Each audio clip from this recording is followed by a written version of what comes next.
nos generó como duda. Está. Yo ese tema tuve Bienvenido a la conferencia. para Beatriz, porque ella va a hablar, ahora yo ya me voy de acá y queda Beatriz que va a hablar sobre la prueba de juicio oral. Simplemente me gustaría, no sé si estamos todos de acuerdo, pero creo que sí hay una suerte de, por las caras que veo acá, por lo menos de consenso, en cuanto a que lo que planteaba Alberto va por ese lado. Creo que nadie dijo de algún modo lo contrario. Es decir, yo puedo, primero, puedo hacer acuerdos probatorios sobre hechos. Lo que no puedo es, por la vía de los acuerdos probatorios, dejar el juicio oral sin contenido, creo yo, ni sustituir el proceso abreviado por un juicio oral que es falso, porque en los hechos no hay juicio oral porque no hay debate.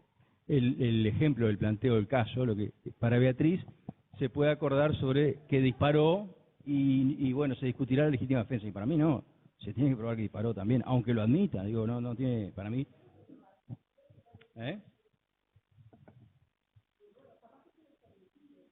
Y este es el problema de la fiscalía, yo qué sé. No sé, yo creo que depende de cada caso. Quizás el punto ahí está todo, es clarísimo que el hombre disparó y no da ni para perder 2 segundos en eso. No, pero que para mí, insisto, no es solamente eso lo que hay que tener en cuenta. Digo, si la violó, si no la violó, sí, la violé. Ah, bueno, entonces no. No, la violé no. Hay que probar. La violé no.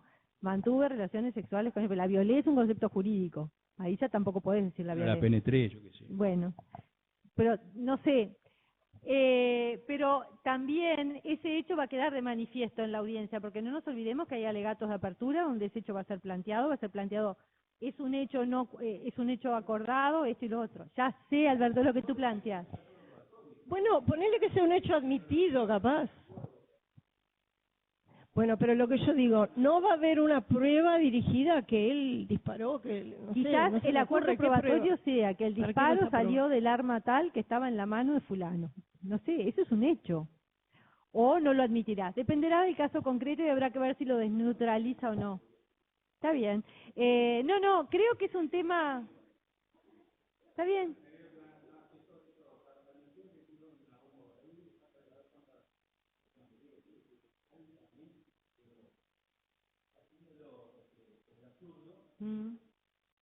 Parte llamado de atención en relación a por qué hay casos que van a juicio y para qué.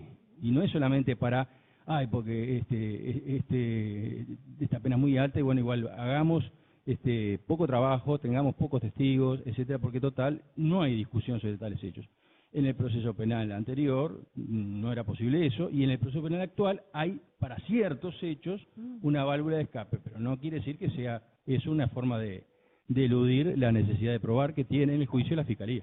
Sí, no, que estamos de acuerdo en eso. No nos ponemos de acuerdo en el ejemplo. A ver, dejemos de lado el ejemplo concreto en el que no nos ponemos de acuerdo. En el concepto general que ustedes aplicarán en cada caso estamos de acuerdo. Es decir, no puedo sustituir el juicio oral por un acuerdo en aquellas hipótesis donde no puedo llegar ir por proceso abreviado, porque estoy haciendo lo mismo que el legislador me está prohibiendo. Y por algo mandó ir a juicio.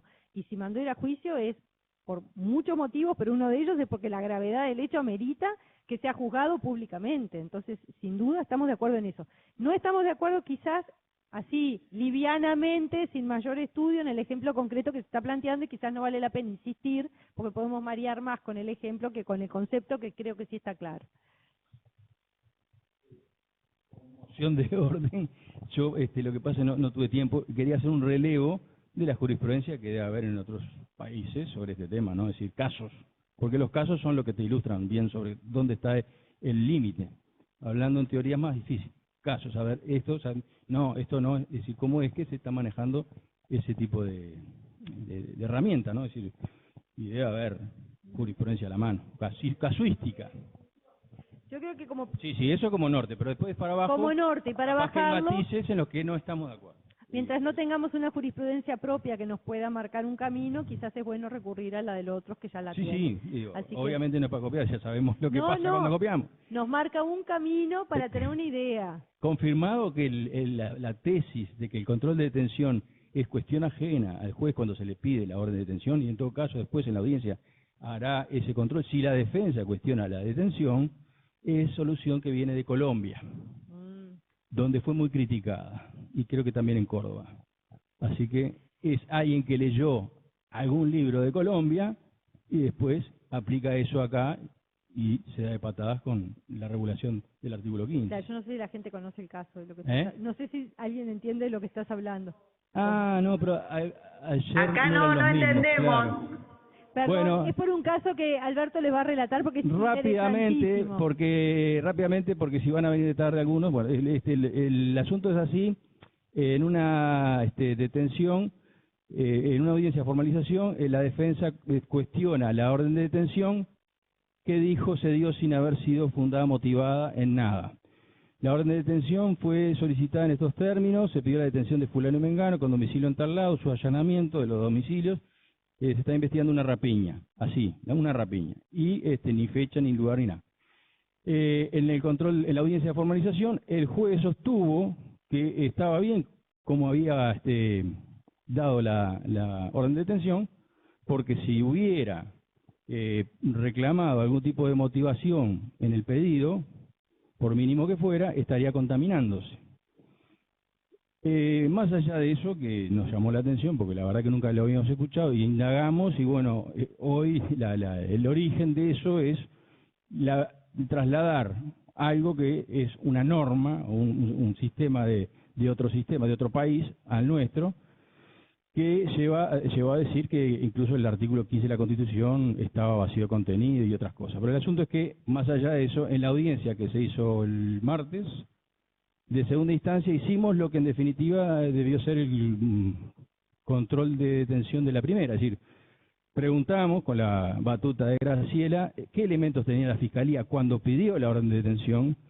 La defensa trabajó muy bien y puso en aprietos a la Fiscalía, y de alguna manera la Fiscalía no pudo levantar la duda, por lo menos, de que no tenía nada, o por lo menos tenía una declaración de la víctima cuya descripción de los presuntos autores no se compadecía en absolutamente nada con las personas detenidas, o sea que se detuvo para investigar. Después de la detención hubo cosas, como se hacía antes con la policía, ¿no?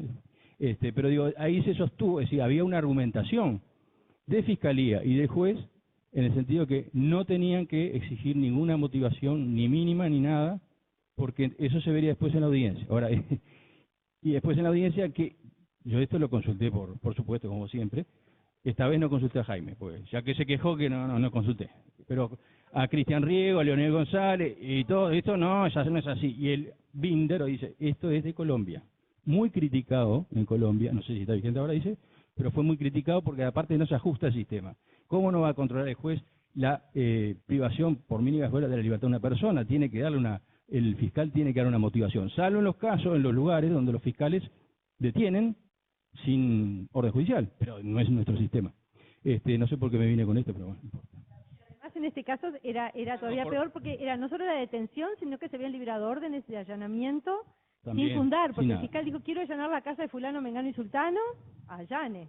Y después, no pidió nada, nunca nada. Con la idea de que después vemos, si la defensa dice algo, después vemos. Y bueno, la defensa dijo, y dijo que no tenía nada, y de alguna manera lo llegó a probar, o por lo menos no liberó a la Fiscalía, la Fiscalía no se liberó de la carga de probar que tenía algo. En definitiva, esto ahora me acuerdo por qué vino, porque cuando hablo de ver en otros países, digo, para casuística, no para hacer copy-pego de lo que dice, porque ese es el problema que estamos teniendo. Sí, ese problema de no tener todavía un soporte teórico fuerte que nos ayude a caminar en estos primeros momentos. Todos estamos recurriendo a autores de distintos países y los sistemas no son exactamente iguales, y obviamente se plantean estos desajustes, y también se nos plantean cuando analizamos el juicio. Y la otra es el CGP, por otro lado, que también nos lleva a soluciones que son de otro tipo. Entonces el tema es encontrar la doctrina, la teoría correcta para este es un código que nació huérfano de teoría, pobrecito. Así que hay que construir, sí, pero es así, ni tiene un soporte académico fuerte como tuvo el CGP, que en el acierto en el error ya vino con todo el bagaje, este código se fue haciendo sobre la marcha, se fue haciendo con criterios más prácticos con parches de distintas visiones también, que no siempre son tan compatibles, y eso complica, sin ninguna duda, complica. Pero bueno, yo de la audiencia de control de acusación me parece que problemas hay miles, pero solo quería plantearles una duda que yo tengo, para mí, yo me la resolví de una determinada manera, pero que no sé si es realmente le digo de vuelta lo mismo, no sé si es la más correcta, pero que tiene que ver con el auto de apertura a juicio, porque aparentemente está generando unos problemas impresionantes. Entonces el tema es ver, me parece, qué naturaleza le damos al auto de apertura a juicio y qué hacemos con esto de la irrevocabilidad del auto de apertura a juicio. Entonces me parece que esto lo podemos analizar respecto de si el auto de apertura a juicio es el auto que resuelve efectivamente lo que va a ir a juicio y no se puede modificar. Si llega ese auto de apertura a juicio, el juicio oral, con alguna omisión en la redacción, pero no en la resolución, se resolvió bien en la audiencia de control de acusación, se resolvió que el testigo Juancito va a venir a prestar declaración, pero en el auto de apertura a juicio se olvidaron de ponerlo, porque todos somos humanos y nos puede pasar. O cuando el juez de garantía estaba copiando para transcribir los hechos, se comió un párrafo. ¿Eso quedó fuera o eso estaba...? Nadie dijo nada en la audiencia de control de acusación, eso estaba, pero ahora quedó fuera. Y es irrecurrible. ¿Qué hago? Entonces, para mí esto pasa por analizar cuál es la naturaleza. Si ustedes ven Santiago Pereira Campos, no sé si ahora ya tiene una posición más firme, él en el trabajo que escribió para AMU tiró como dos posibilidades. Yo me inclino por una, que es la de que considerar que el auto de apertura a juicio no es más que una comunicación o un resumen que el juez de garantías le hace al juez de juicio oral, donde le dice, mira, esto es el resultado de la audiencia, esto es lo que se admitió, esto es lo que se rechazó y esta es la prueba, pero no es la resolución sobre cada uno de los puntos. ¿Por qué? Por varios argumentos. Primero, porque el artículo 268, cuando habla del rol de juez de garantía, dice que el juez de garantía que está actuando en la audiencia de control de acusación debe resolver de manera inmediata y fundada los planteos de las partes. Quiere decir que lo que resuelve la resolución es lo que hace en audiencia. No esto otro que lo puede hacer hasta 3 días después y por escrito. Entonces, si ya resolvió el auto de apertura, lo único que está haciendo es copiar lo que resolvió. Y si lo copia mal, lo tendrá que corregir. No tiene más trascendencia que eso. Además, otro argumento, cuando hablamos de la prueba, el 140.3 dice que las resoluciones sobre producción, denegación y diligenciamiento de la prueba son apelables con efecto diferido. Entonces, si la resolución sobre los medios de prueba se pueden apelar con efecto diferido, no pueden ser irrecurribles, como serían si quien resuelve sobre estos medios de prueba es el auto de apertura a juicio oral. Por lo tanto, tampoco es lo mismo. Y finalmente, porque ni siquiera se notifica. El 269.2 lo que dice es que a las partes se le comunica solamente, o se le puede mandar todo el auto de apertura a juicio, no hay ningún problema, pero la obligación es de comunicarle el juez competente y la fecha de la realización de la audiencia, nada más. Por lo tanto, menos aún puede ser la resolución sobre los puntos nada más y nada menos que definen el objeto de juicio oral y definen los medios de prueba a utilizar. Yo creo que acá tenemos que diferenciar, entonces, las resoluciones son las que dicta el juez en la audiencia de control de acusación, que en mi criterio, pero esto por supuesto es muy personal, cada juez verá qué es lo que entiende que maneja mejor como forma de que se litigue en esa audiencia. Yo creo que deberían ir haciéndose por temas y hasta por bloques. Bueno, vamos a ver, testigos de la fiscalía. Prueba, testigos, se admiten fulano, mengano y sultano. Testigo de la defensa, va resolviendo por bloques. Se opuso excepción de prescripción, resuelvo que no prescribió, seguimos adelante. Y acuerdos probatorios, se admiten estos, o sea, no es una resolución, es un sinfín de resoluciones que se van tomando en la audiencia, que quedan todas en el audio, o algunos tienen la técnica de que transcriben lo resolutivo, bueno, en función de las acordadas. Pero lo importante es lo que está resuelto verbalmente, porque así lo dice el código, en el momento por el juez. En alguna de las mesas penales creo que algún colega dijo que tenía por norma ir armando el auto de apertura a juicio en la presencia de las partes en audiencia.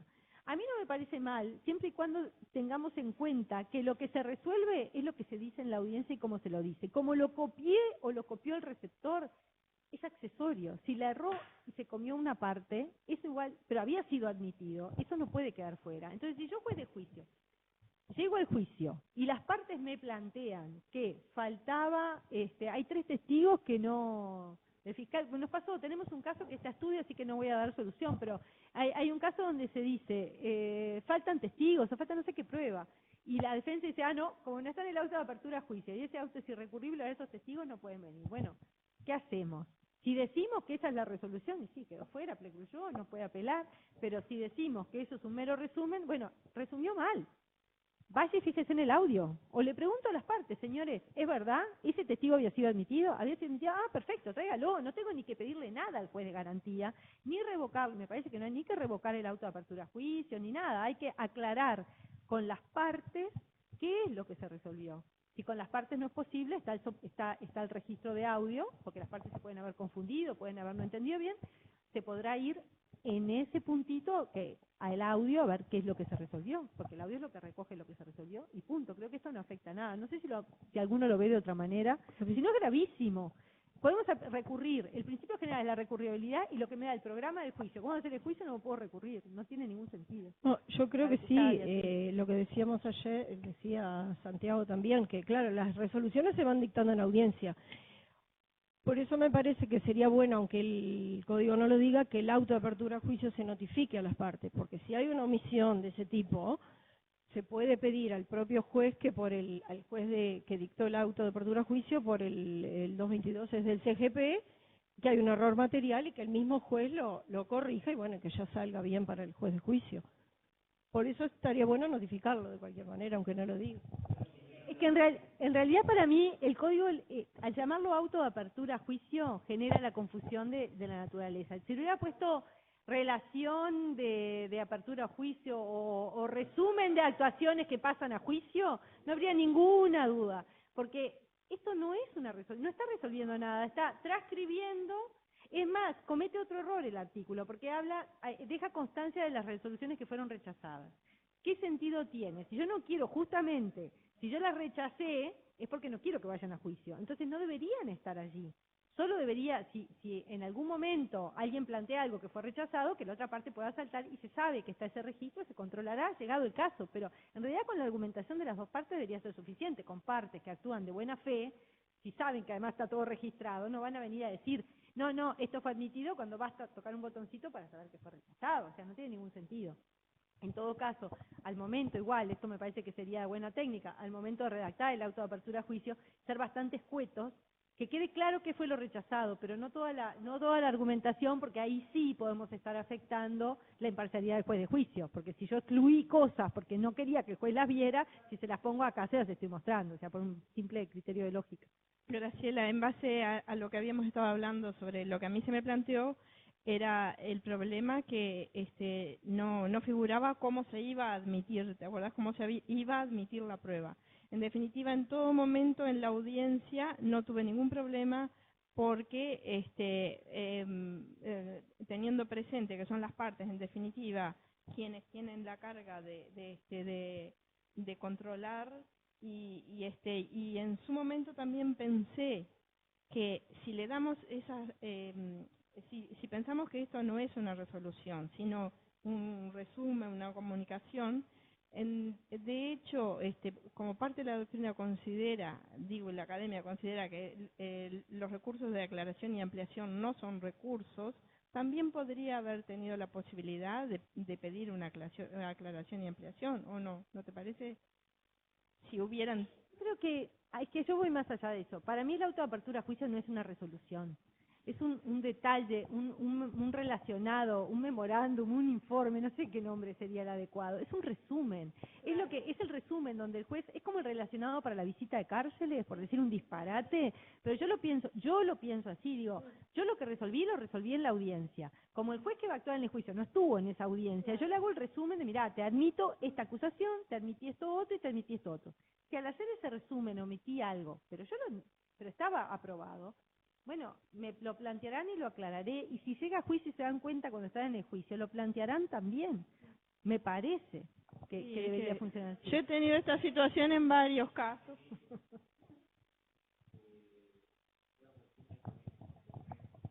Un resumen sin hechos. La autoapertura no resume todos los hechos que se plantearon, incluso hasta en la acusación, porque el juez no ni la ve la acusación. Y que en el juicio de control de acusación se discutieron y de golpe tenemos más limitados los hechos en el auto. Ahí podemos, y la defensa podría empezar a decir, no, estos son los hechos, porque se sacó algo. Sí, faltaron hechos, hizo mal el resumen. La defensa saltará o la fiscalía saltará. Y el juez... Si ninguno de los dos salta, el juez de juicio no se va a enterar.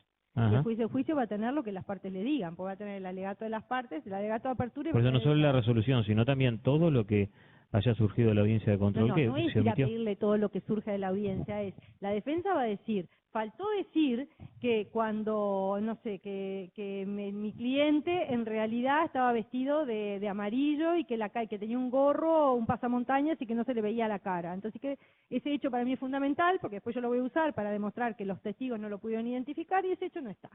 Entonces, si ese hecho no está, se le pregunta al fiscal, ¿es verdad que eso estaba en la Constitución? Eso fue parte, si el fiscal dice que sí, ya sé que está y ya queda, no tengo que hacer más nada.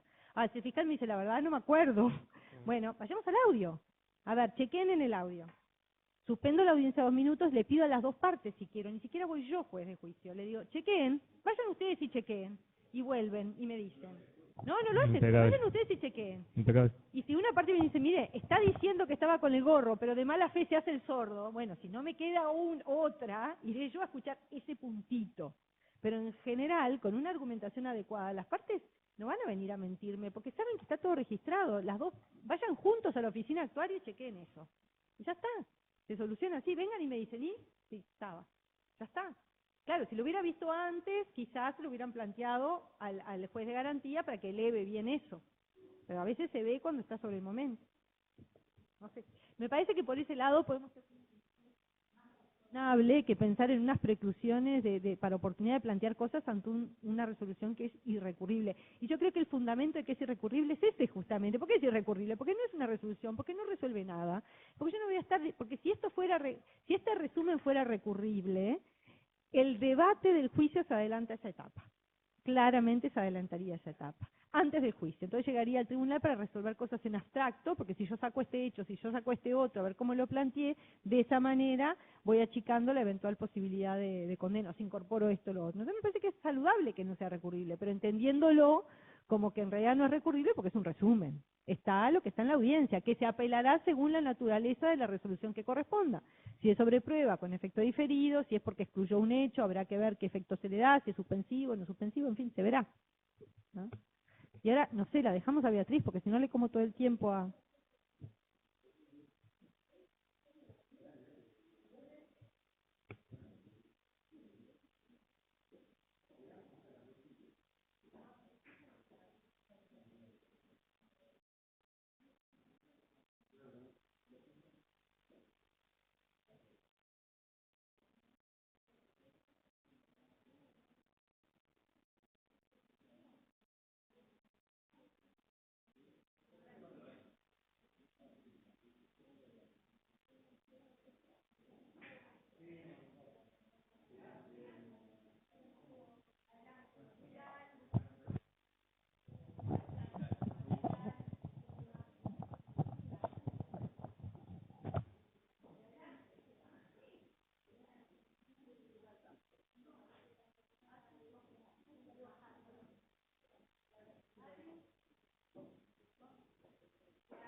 Bueno, Beatriz, difundimos la presentación.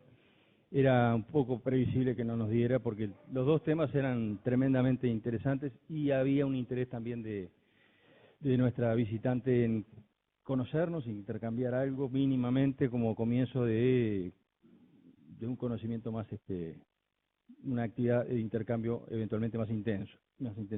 Ya siguiendo ya han estado acá gente de INISA y de AOSLA, y entonces capaz que se enteró, dijo, yo quiero ir también. Y aquí está, y con mucho gusto, por lo menos para una media hora nos daría para lo que quiera plantearnos a los jueces que están acá, y hay unos cuantos en el interior siguiendo la actividad. Adelante. Preséntese y todo lo más. Hola. Muy buenos días, muchas gracias por el espacio. Mi nombre es Ana Juanche, soy la subdirectora nacional técnica del Instituto Nacional de Rehabilitación. Efectivamente hemos tenido como algunas comunicaciones respecto de instituciones, el INISA que estuvo aquí hace unos días, y la OSLA, que es una unidad técnica del INR, ¿verdad? Cuya dependencia es justamente de la Subdirección Nacional Técnica. Nosotros estamos iniciando como desde una modalidad bastante proactiva, un proceso de acercamiento con los diversos actores del sistema penal, entendiendo que el sistema penitenciario ha funcionado durante muchos años desde un modelo bastante oclusor, endogámico y con pocos vasos comunicantes con el resto de los actores del sistema penal, y que bueno, y en ocasión de la vigencia del nuevo Código del Proceso, la interlocución, ¿verdad?, con los diferentes actores se ve intensificada, particularmente con los jueces de ejecución y vigilancia, con quienes tuvimos una reunión la semana pasada, pero no solamente, ¿verdad? También hemos tenido una reunión con Fiscalía y bueno, es como el punto de partida para poder informar acerca de nuestros nuevos procesos de trabajo, nuestros procesos de reorganización también, no solamente del sistema todo, sino en particular del área técnica, que entendemos que redundan e impactan de alguna forma también justamente en la posibilidad de tener procesos trazables, con información confiable y con interlocución fluida con los diferentes actores que toman decisiones sobre las personas que están sometidas a diferentes modalidades de ejecución de la pena. Entonces, esto, como decía el doctor Reyes, es simplemente un primer acercamiento para decirles que estamos a disposición, que particularmente la Subdirección Nacional Técnica tiene un nuevo modelo de intervención sobre la ejecución de la pena, con evaluaciones estandarizadas desde el modelo de riesgo, que tiene la capacidad de pronosticar el riesgo de reincidencia delictual y también el riesgo del comportamiento violento, que esto en el marco del nuevo modelo del Código del Proceso Penal es de particular relevancia, sobre todo para la administración de la ejecución de la pena y para reportar, por supuesto, al Poder Judicial, a los jueces de ejecución y vigilancia, pero que también tiene connotaciones a las personas que están procesadas o penadas por el viejo Código del Proceso Penal, que también están siendo de alguna manera objeto de esta intervención, que nos permite tener juicios más estructurados, más ordenados, con una mirada más profesional, que nos permiten informar con contenido más sustantivo, con metodologías que tienen evidencia empírica a nivel internacional, y que esta mirada no es solamente instrumental, sino que pretende redundar también sobre el mejoramiento de las condiciones de vida de las personas privadas de libertad, ¿verdad? Y que en ese sentido también estamos interlocutando muy estrechamente con el Comisionado Parlamentario para el Sistema Penitenciario y también con el otro órgano de control externo, que es el Mecanismo Nacional de Prevención, en la función que asume la Institución Nacional de Derechos Humanos. Yo tengo una presentación que puedo mandar por correo electrónico, que es a modo de como una primera sensibilización respecto de este nuevo modelo teórico-técnico que estamos asumiendo para intervenir en la ejecución de la pena, con la intencionalidad de abatir de alguna manera el riesgo de reincidencia delictual y de comportamiento violento. Una pregunta, lo podemos ver por arriba, ¿no? Ese modelo, para proyectar ahora, ¿no? Lo tengo, sí. Si usted quiere, no sé si va a dar el tiempo. Pero por lo menos era un... Sí, cómo no. Y le quería preguntar, mientras lo busca, si ese modelo se está aplicando en todos los... ¿comprende todos los establecimientos? Sí. Este modelo básicamente tiene dos grandes dimensiones. Una primera dimensión que tiene que ver con la evaluación diagnóstica, que arroja un pronóstico de riesgo de reincidencia y un pronóstico de riesgo de daño para sí y para terceros, también conocido como riesgo de comportamiento violento, que tiene un uso muy instrumental, que es el de permitirnos una mejor segregación a la hora del alojamiento en el sistema penitenciario, pero que su fin sustantivo es orientar la intervención técnica específica asociada a intervenir sobre los factores de riesgo que están vinculados con la conducta delictiva. Por ejemplo, el uso problemático de drogas, por ejemplo, los estilos de pensamiento, el control de la ira y de la impulsividad, el relacionamiento con pares criminales, el tránsito por territorios criminógenos, bueno, esos factores que son susceptibles de modificación frente a otros que son de carácter estático, como la edad, o como el género, o como la etnia, nos permiten de alguna forma diseñar programas de intervención. Ustedes quizás han visto algunos en la prensa, orientado al control de la agresión sexual, orientado al control de la violencia de género, también destinados a prevenir la violencia de género y orientado también a modificar el uso problemático de drogas. Ah, yo puedo colaborar. No.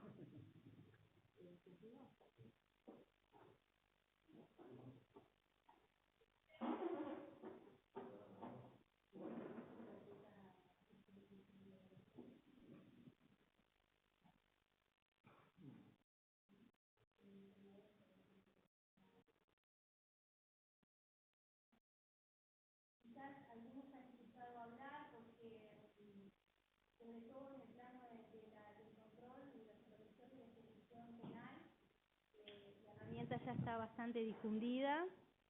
Quiero mostrarles aquí.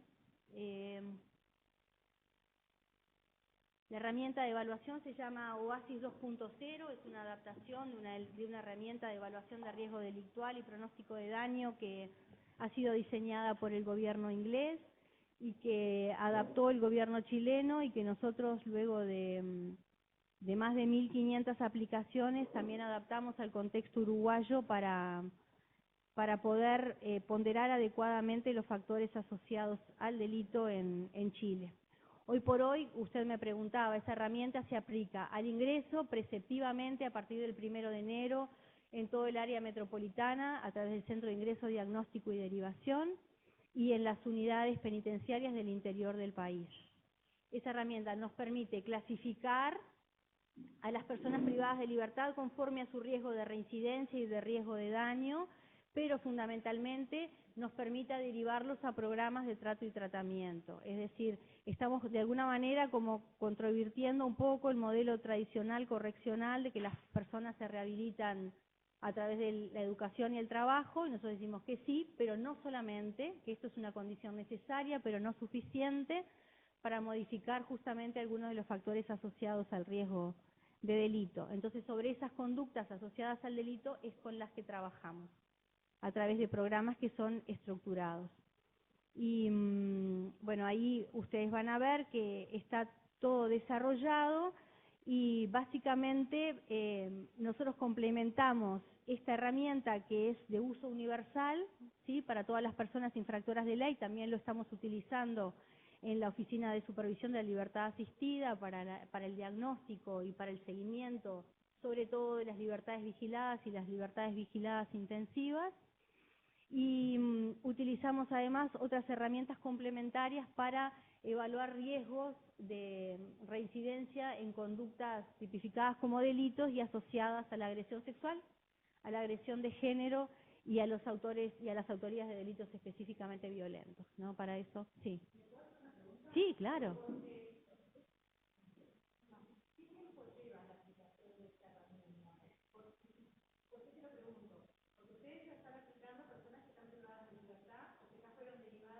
Sí, sí, sí. Antes, sí. Sí.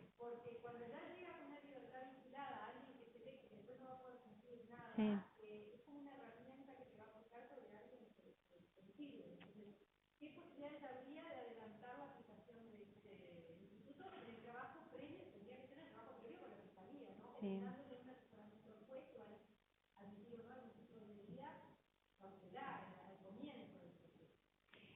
Es absolutamente pertinente su pregunta, porque en realidad en todos los sistemas modernos se aplica una evaluación presentencial, es decir, es como una herramienta que ayuda, ¿verdad?, al fiscal y al juez a tomar una decisión informada sobre un pronóstico que tiene alto índice de confiabilidad. Si ustedes miran estas herramientas, en el metaanálisis y en los modelos basados en evidencia es de las que tiene mejor nivel de predicción, superior al 80%. Entonces, eso sería la ideal de aplicación. Nosotros, como institución penitenciaria, no tenemos mandato para intervenir previo a la sentencia. Por lo tanto, por ejemplo, Fiscalía nos ha pedido, en algunos casos, no pueden venir a evaluar porque tenemos la duda de si, por ejemplo, imponer una prisión o imponer una libertad vigilada, pero no podemos. Entonces, lo ideal sería que, como se hace en otros países, que las unidades tengan cuerpos especializados y también complementarios que ayuden a tomar la decisión informada también a fiscales y jueces. Sí, sí, podemos ayudar.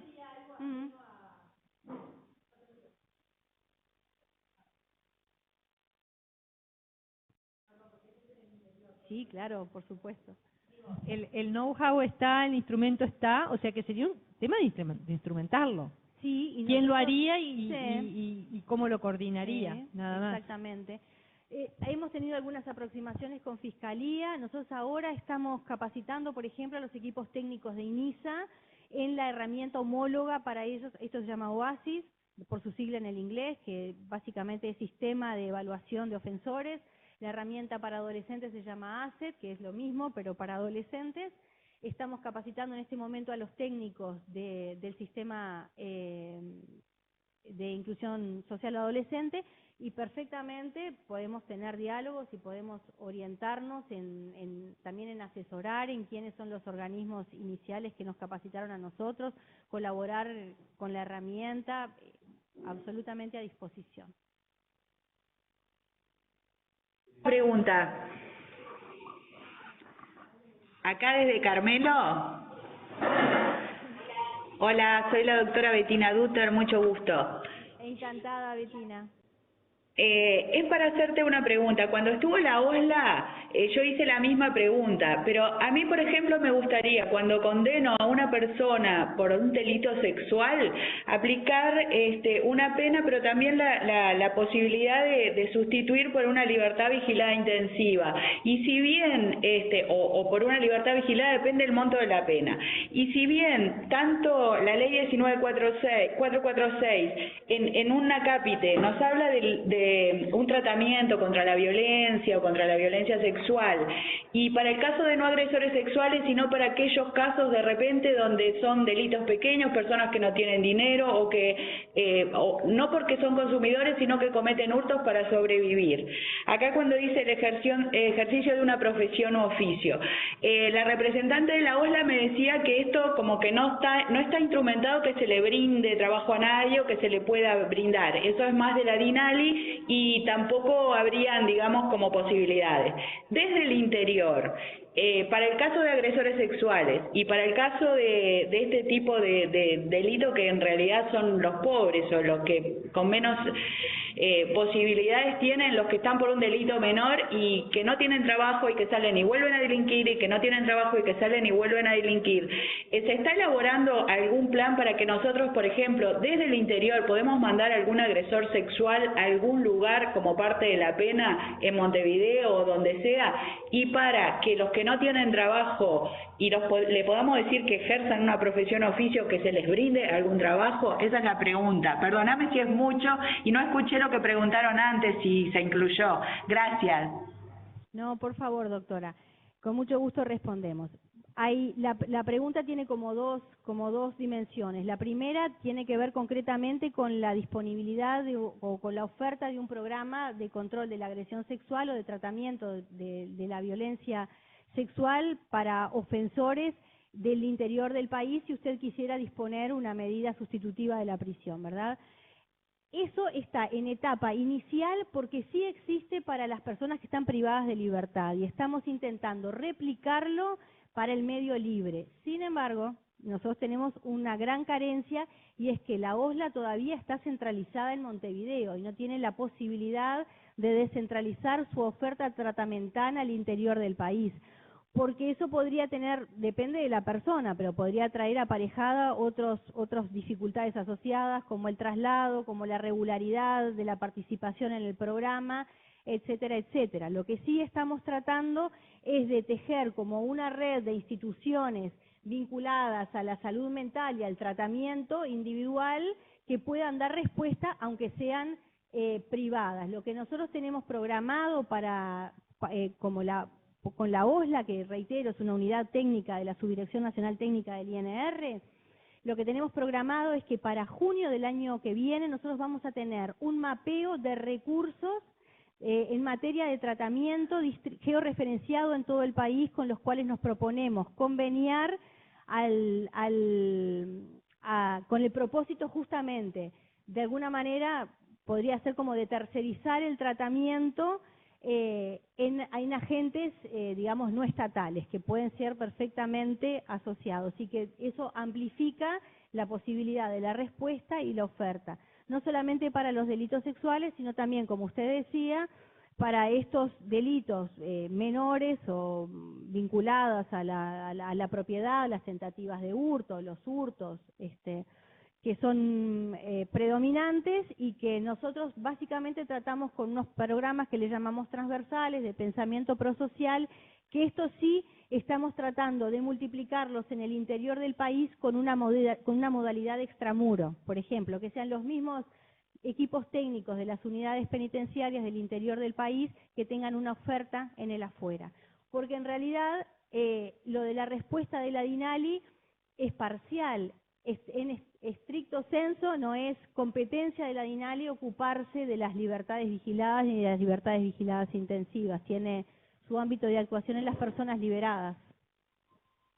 Entonces, por ahora es proceso.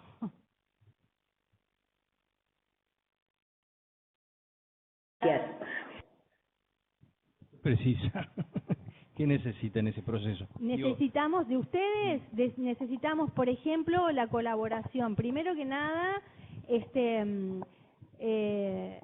nosotros creemos también que desde el Poder Judicial se puede obligar a algunas de las otras instituciones del Estado a dar respuestas. Por ejemplo, el sistema de salud, el Sistema Nacional Integrado de Salud debería tener una respuesta, así como tiene respuestas todavía parciales e insuficientes para la atención al uso problemático de drogas, debería tener respuestas también vinculadas a la atención de la salud mental y vinculadas directamente a riesgos de este tipo, ¿verdad?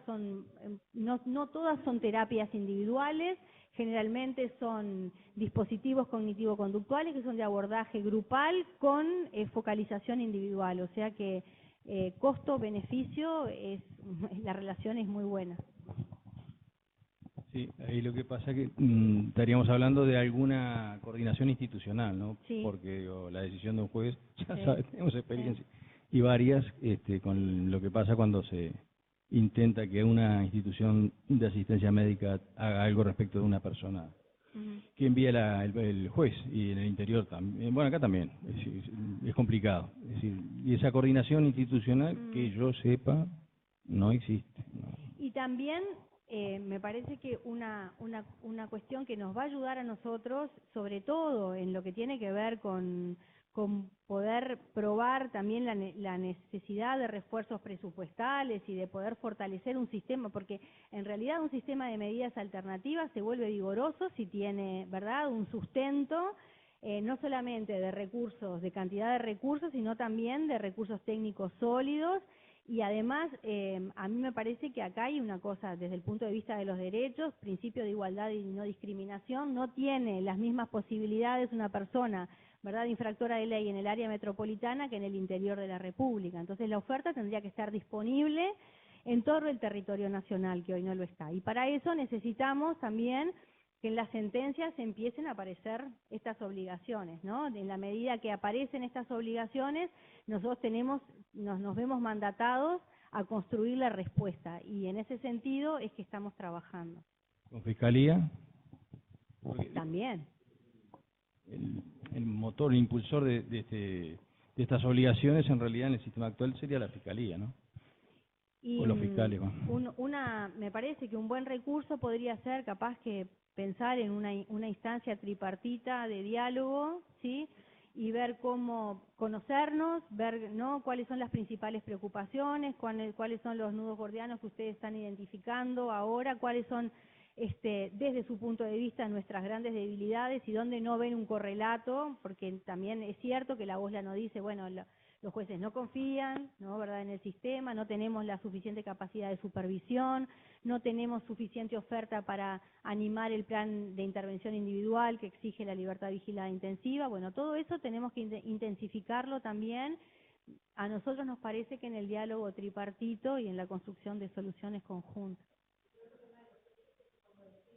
Cuando deciden una medida que no sea la privación de libertad es una lotería. Después pasa a las instituciones que le van a decir podemos hacer esto, esto y esto, pero en el momento de decidir no tienen esa información. Lo que deberíamos es extremar los esfuerzos para que el juez tenga en ese primer momento para ver si admite o no otra medida cautelar que no sea la prisión de libertad, qué medida cautelar es adecuada.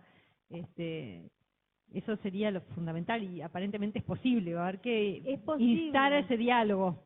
Es posible en la combinación de estos dos elementos, ¿no? Entre ese juicio estructurado que nosotros podemos hacer del pronóstico y ayudarlos a buscar la medida más pertinente, porque si una persona, por ejemplo, no sé, comete un delito como resultado del uso problemático del consumo de alcohol, ¿sí?, puede ser un delito culposo, lo que fuere, pero en realidad si esa es la conducta que generó el delito, mandándolo cortar el pasto a Lechepare no vamos a hacer absolutamente nada. En realidad tenemos que trabajar sobre la conducta del uso. Entonces ahí es donde nosotros estamos problematizando y estamos... Acá lo que digo, estamos como hace mucho tiempo, que o a la cárcel o a firmar en la seccional. Sí. Básicamente serían esas dos cosas. Sí. O prisión domiciliaria con control que aparentemente ahora estaría haciéndose en forma efectiva, yo qué sé, no sé. El otro menú, ese que nos estaría faltando, tendríamos primero que conocerlo. Digo, creo que hay y por eso el interés también de nosotros de que vinieran todos ustedes los que están con el cumplimiento de las penas o de las medidas alternativas, etcétera, porque hay un divorcio, ¿no?, realmente entre nosotros la disposición de esas medidas y la ejecución y las posibilidades de adoptar otras medidas que incluso están previstas en el sistema. No es que no estén, lo que pasa es que todos partimos de la base que eso es inviable, que no hay, digamos, bueno, hay que convertir esas redes, ese mapeo y todo en algo concreto que podamos todos conocer y empezar a trabajar. Creo que en definitiva es una cuestión que no sería tan difícil. Me parece que hay ministerios, está el MIDE, está Salud Pública, digo, también una coordinación dentro incluso del propio Poder Ejecutivo, está la comisión como es la bicameral el tema de seguimiento, digo que hay actores a los cuales se puede tratar de, digamos, convencer de la necesidad de esto, que además haría lo que el modelo consigue, ¿no?, bajar la reincidencia. Sí. O sea que le sirve a todo el mundo, digo, ¿no? Y debe ser, como siempre se dice, más económico que la gente presa. También eso, o sea que, ¿por qué no lo hacemos?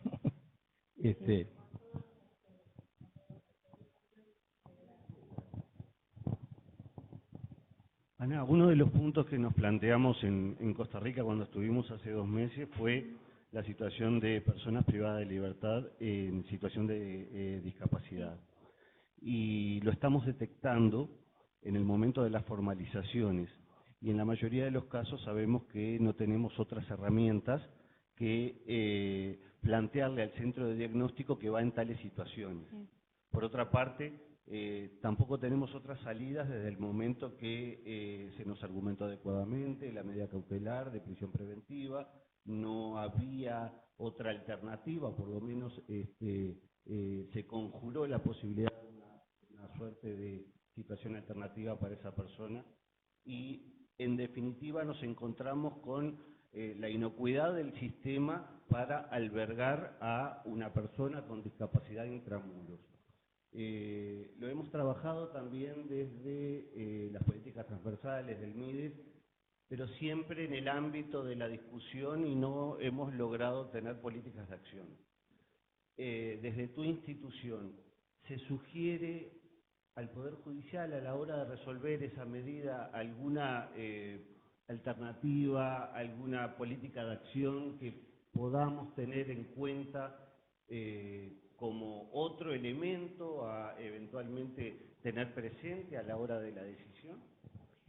Sí, nosotros hemos, justamente ahí, creo que es una de las áreas donde sustantivamente hemos avanzado bastante más en la creación de un programa nacional de atención a las personas privadas de libertad en situación de discapacidad, en armonía con el Plan Nacional de Atención a las Personas con Discapacidad de Pronadis, de Mides, y al Plan de Acceso a la Justicia.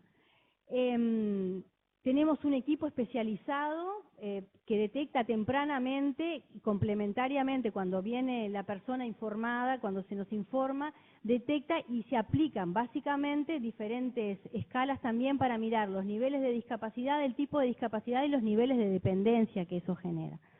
Hemos generado también, en coordinación con Mides y básicamente con las intendencias también, una red nacional de apoyos tecnológicos, muletas, camas articuladas, sillas de ruedas, etcétera, etcétera, pero claramente la cárcel no es, ¿verdad?, la infraestructura adecuada, no tenemos celdas accesibles, no, sobre todo para discapacidades motrices, pero tenemos un gran problema que es que nosotros entendemos que es aún mayor y es el dato solapado de las discapacidades psicosociales que tenemos, es decir, las personas que tienen problemas cognitivos, que sospechas de problemas cognitivos o problemas de salud mental y que no están prediagnosticadas y donde la cárcel no hace sino agudizar, ¿verdad?, esos rasgos. Entonces, lo que nosotros hemos hecho, y siempre es ex post, es después que la persona ingresa al sistema de privación de libertad y cuando podemos comprobar conjuntamente con los sistemas de evaluación de salud que la privación de libertad no hace sino agravar y sino perjudicar la situación de la persona, ahí a través de la defensa y a través de los jueces de ejecución penal comenzamos a trabajar la medida sustitutiva, que muchas veces es el arresto domiciliario, en los casos más graves de colostomizados, por ejemplo. Logramos algunas internaciones, coordinamos muchas veces las operaciones, coordinamos siempre las operaciones con el equipo del Hospital Maciel para las colostomías, pero siempre son, como te digo, soluciones ex post, después de que la persona ingresa. Y ojalá tuviéramos, o ojalá pudiéramos en un tiempo, por lo menos a mediano plazo, tener un establecimiento accesible para personas en situación de discapacidad y que realmente por su riesgo de reincidencia o por su riesgo de conducta violenta no son susceptibles de una medida alternativa a la prisión.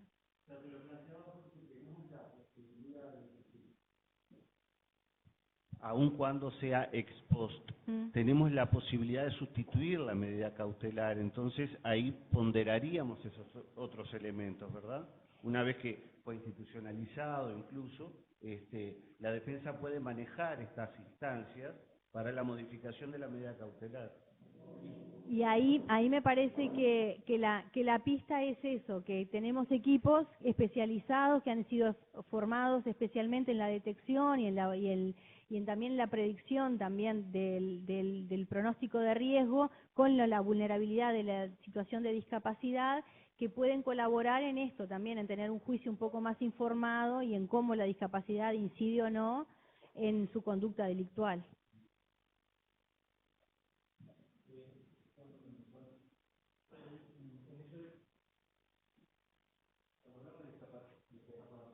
¿Discapacidad incluye adicciones? Sí. Porque más del 50%... Mucho más. Más. Bueno, Estamos ¿cuántos? Porque está diciendo, no, es mentira que es por la droga. ¿Cuánto? A partir de solo a partir de ahora que tenemos datos confiables y trazables, a partir de la aplicación de esta herramienta de Oasis 2.0, podemos empezar a determinar que más del 70% estamos afinando, llega al delito motivado en la situación de uso problemático de drogas. Es decir, que el móvil para el delito está por lo menos, si no motivado, sí directamente o bilateralmente, sí es uno de los factores de riesgo asociados preponderantes. ¿Está identificado estadísticamente también qué droga? ¿Pasta base? Sí, fundamentalmente pasta base de cocaína, pero no solamente. Nosotros quedamos bastante, hay que mirar eso georreferenciadamente, por ejemplo, quedamos muy impactados con el sustituto de la pasta base y cómo está influenciando también en los patrones delictuales, por ejemplo, en la frontera, en Artigas, donde las personas, por ejemplo, llegan al tráfico a la comercialización de crack, porque, por ejemplo, pasta base de cocaína no hay en Artigas, hay crack, pero trafican o comercian para consumir, cosa que antes no sucedía. En general, en el área metropolitana estamos acostumbrados que quien trafica o comercializa no es consumidor. Y estas mutaciones tenemos que saber leerlas muy bien para poder actuar en consonancia. Eso lo tenemos bien diagnosticado en Artigas y también estamos viendo donde tampoco circula pasta base de cocaína es en San José, no sabemos por qué, eso hay que hacer procesos de análisis también del delito y cómo circula el comercio ilegal de la droga, pero también está muy representado y a nosotros nos llamó, y en asociación con el policonsumo, con alcohol por lo menos, la cocaína. ¿Y la Fiscalía tiene esa información? Con Fiscalía no hemos compartido todavía datos estadísticos sobre análisis del delito. Sí sobre comportamientos, sobre estadísticas de la prisión preventiva. Está georreferenciado determinados... Sí, estamos en eso. Y nos permite esto también asociarlo con otros factores como la edad, el género, la trayectoria educativa. ¿Analfabetos, como le dicen, cuando no son alfabetos? Funcionales. Todos. No tengo cédula. Sí. En situación de Pero calle. una cosa contraintuitiva que nosotros imaginamos era que, por ejemplo, los sectores de los quintiles, ¿no?, de necesidades básicas más insatisfechas eran los consumidores casi que exclusivos de pasta base, no es así, y también corre mucho el consumo de cocaína en las zonas periféricas, muchísimo. Ahora está la... No sé el por qué, pero sí sé cómo se comporta. Policonsumo. Así que un 70% vinculado a las adicciones. Sí, La motivación, más del 70%, motivación. No todos es la motivación. Y nosotros hacemos de cuenta que son todos gente que elige delinquir. De ese 70% hay que poder discriminar. En vez de trabajar. ¿Cuál puede? Muchos de ellos no. Hay que poder disociar cuál es el factor predisponente, es la motivación para el consumo, y cuál es, o en otros, es un factor asociado, que actúa como desinhibidor. ¿Sí? O como Y para eso hay algún, digamos, dentro de ¿cómo se llama? El oasis. Eso, hay algo que... Sí, una hay respuesta. escalas de riesgo asociados específicamente a patrones de consumo de Pero drogas, no digo de en cuanto, alcohol. perdón, ¿cómo es? No me acuerdo la palabra. Para un tratamiento o un abordaje. Sí, para el uso de que decís de... Para ese hay un programa tripartito que tenemos un dispositivo, es el más largo y es el que hemos podido extender más, que es el dispositivo de atención al uso problemático de drogas, que tenemos conjuntamente con la Junta Nacional de Drogas y con el Servicio de Atención Integral a las Personas Privadas de Libertad, en CONCAR, el Penal de Libertad, la Unidad 6, Punta de Rieles, el Centro Femenino número 5, la Unidad 9 de Madres con Hijos y la Unidad número 1 de Asociación Público-Privada. Ahí estamos hablando con personas privadas de libertad, digo. Sí, afuera. Pero digo, afuera es Ciudadela. Ahí. Y toda la red de Remar y todas esas cosas que tiene otros inconvenientes que después podemos conversar. O sea que la atención que hay hoy, la respuesta que hay más o menos, organizada, sería después que cometen los delitos y van a la cárcel. Dentro de la privación de libertad. Sí, por eso. Dentro es que para lo otro, en realidad, se necesitaría... Un esfuerzo...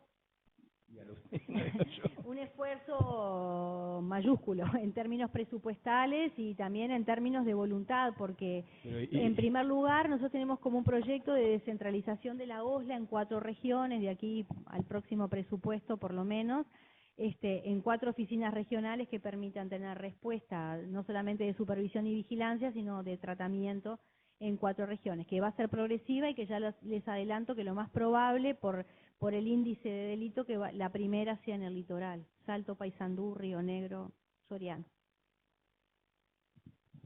No he escuchado nunca hablar de esto, ¿no? Digo, en el sentido que hay un esfuerzo o que se está pensando en un gran esfuerzo presupuestal para eso, digo, no quiero decir... Estamos pensándolo, vamos a ver si vía nueva ley de presupuesto no sé, nadie lo alza como una bandera. El Ministerio del Interior ha dicho genéricamente que apuesta por el fortalecimiento de las medidas sustitutivas. Ahora va a ingresar lo que implica, por ejemplo, una señal es que va a ingresar un buen contingente de recursos técnicos para poder hacer la evaluación de riesgo y para poder... Personal, Sí, más personal. Sí, sí, ingresaron técnicos y ahora van a ingresar oficiales de supervisión especializados en esto y bueno, de a poco vamos, progresivamente. Bueno, muchísimas gracias, la verdad. No, por favor, a ustedes y siempre a las órdenes. Bueno, a las órdenes nosotros también.